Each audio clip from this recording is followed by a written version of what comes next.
partners with us for 15 years, over 15 years.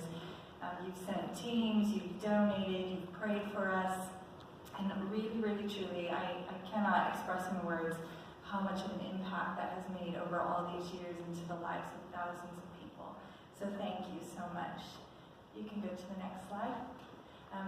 Just also thank you from our staff. This is our staff. So I'll make sure I point the right person out. My husband is the one on the left. And then we have a couple of interns in there, but in the front is our social worker. He's new. He's actually a Venezuelan immigrant, and he does a fantastic job. And we have an accountant and an office manager and a program director, and then there's two interns up there as well. Go to the next slide, thank you. Just to review for those of you who haven't been to Pan de Vida or are kind of new to hearing about Pan de Vida, we have 6 core programs. The center of all of our programs is always for people to hear the gospel and to know Jesus Christ. But we also recognize that these are people in extreme poverty and in extreme conditions, and so they do have physical needs as well. So probably one of our bigger programs is our hunger relief. We provide education through our teams that come down through vacation Bible schools, through camps, and through our school supply program. Our health program usually involves nursing schools or medical schools that come down and do health fairs. We've had a medical caravan that's gone out to the earthquake zone and seen over 900 patients there.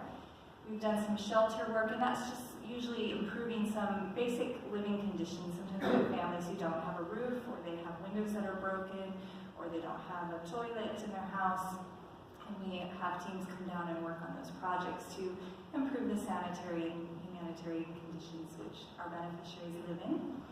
I'll speak a little bit more about microbusiness in just a minute. Our emergency relief, Ecuador unfortunately has experienced a number of emergency conditions. In 2008, we had a large number of flooding on the southern portion of Ecuador that we helped out with. And then in 2016, you may remember, we had a 7.5 earthquake on the coast that destroyed a large portion of the coastal towns. We continue to have a relationship with the coastal people and doing a ministry out there. And then our current emergency situation, we've been following the news in 2018, really 2017, we began to see a large influx of Venezuelan migrants. If you've been following the news, you know that the situation in Venezuela is very serious. It doesn't look very good. We've had over 1 million Venezuelans flee from 2018 on. About 200,000 of them have entered Ecuador. We're currently seeing about 5,000 cross the border every day. I don't think that number is going to go down anytime soon. These are not poor people necessarily.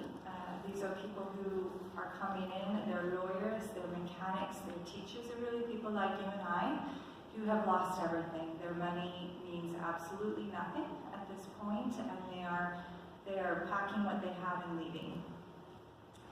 Some of them will transit on to other countries, and some of them will stay in Ecuador. So we are now targeting that population that will be staying in Ecuador and trying to see how we can assist them in their transition from life in Venezuela to life in Ecuador. You can go to the next slide. Up there it is. Okay. This is the woman that's sitting down in the white t-shirt. Her name is Eddie, and she was a hairdresser in Venezuela. She's started coming to Pan de Vida. She owned a salon. She actually has a beachfront property in Venezuela, but the money really means nothing.